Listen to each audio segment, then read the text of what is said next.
भाई मतदाता सूची पुरानी हो या नहीं, आपका हारना तय है।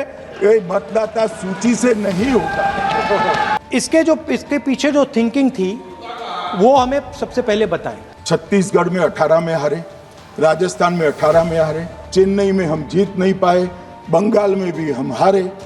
भाई तो तब तो ये मतदाता सूची बहुत अच्छी होती है, टप से नए कपड़े पहनकर आप शपथ ले लेते हो। 19 लाख वहां पे फेक लोग। वो उदाहरण आपने दिया था इसलिए उसका जवाब दिया। जब आप जीतते हो तब चुनाव आयोग महान है, जब आप हारते हो तो चुनाव आयोग निकम्मा है, बीजेपी का कहने पर चलता है। Amit Shah ji, I challenge you to have a debate on the 3 press conferences. एक सादा प्रेस कॉन्फ्रेंस, एक एटम बम वाला प्रेस कॉन्फ्रेंस, एक परमाणु बम वाला, ये तीनों में क्या हुआ?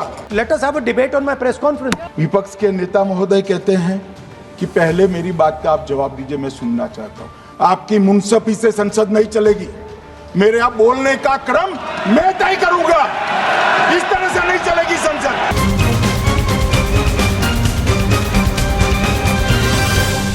भाई मतदाता सूची पुरानी हो या नहीं, आपका हारना तय है। ये मतदाता सूची से नहीं होता। मान्यवर, उन्होंने कहा, अपने लॉजिक के समर्थन में कहा कि भारतीय जनता पार्टी को कभी एंटी इनकम्बेंसी का सामना नहीं करना पड़ता। मान्यवर, एंटी इनकम्बेंसी इनके खिलाफ होती है जो जनहित के विरुद्ध काम करे।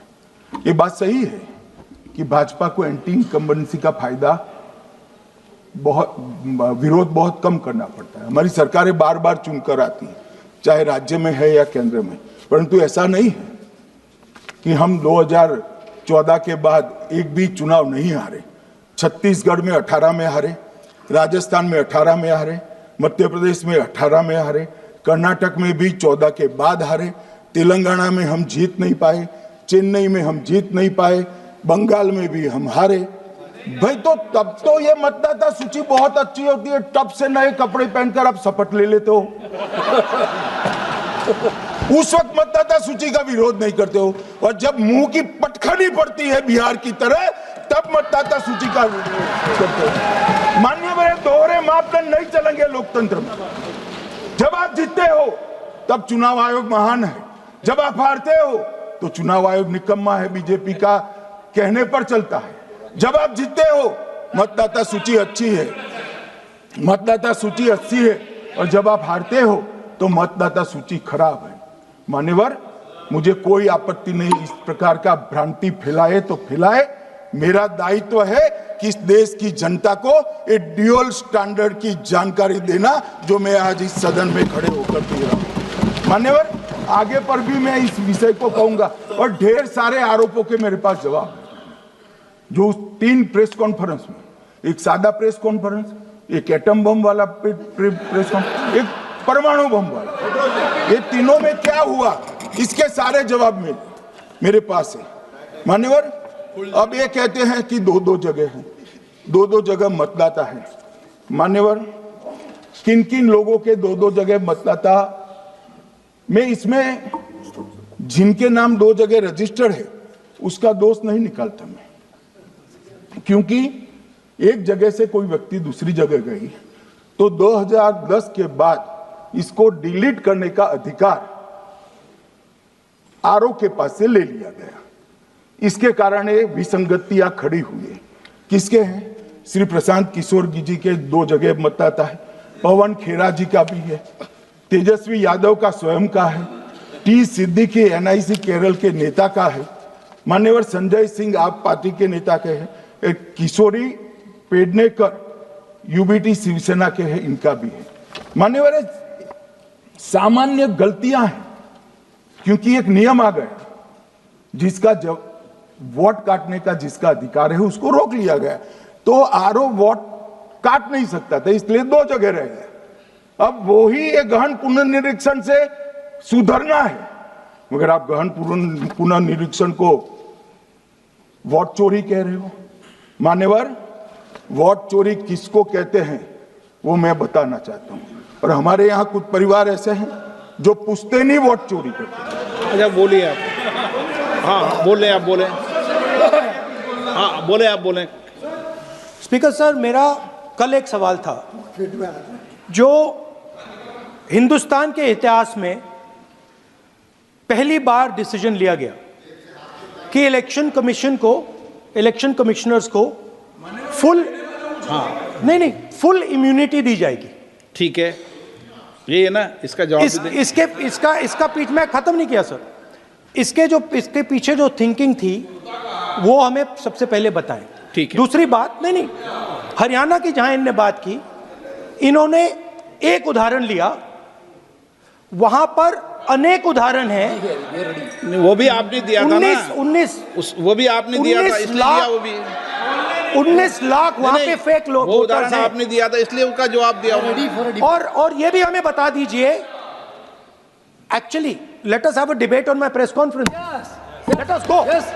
Let us have very good idea. Let us have a debate on my press conference.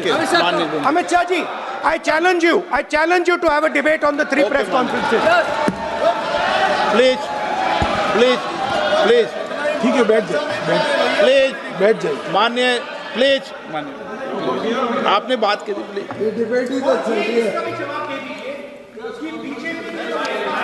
Uttar Pradesh में और हरियाणा में दोनों चुनाव में वोट कैसे दे रहे माननीय, हैं? प्लीज, ये भी जवाब दे दीजिए। माननीय गृह मंत्री जी। मान्यवर, पहली बात मैं स्पष्ट करना चाहता हूं, मैं 30 साल से विधानसभा और संसद में जनप्रतिनिधि के रूप में चुनकर आता हूं। मुझे लंबा अनुभव है संसदीय प्रणाली का। विपक्ष के नेता महोदय कहते हैं कि पहले मेरी बात का आप जवाब दीजिए, मैं सुनना चाहता हूं। आपकी मुनसफी से संसद नहीं चलेगी। मेरे आप बोलने का क्रम मैं तय करूंगा, इस तरह से नहीं चलेगी संसद। मान्यवर, उनको धैर्य रखना चाहिए, मेरा जवाब सुनने का। इनकी एक एक बात का जवाब मैं दूंगा, मगर मेरे भाषण का क्रम वो तय नहीं कर सकते, मैं करूंगा, क्योंकि मैं बोल रहा हूं।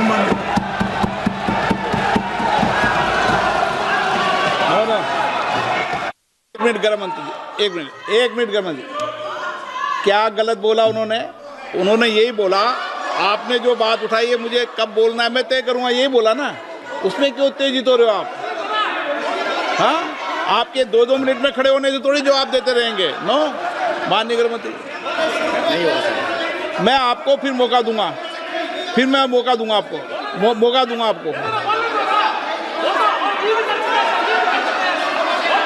हाँ बोलिए, बोलिए सर, ये बोलिए। आपने अगर अमित शाह जी का रिस्पांस देखा तो ये कंप्लीटली डिफेंसिव रिस्पांस है।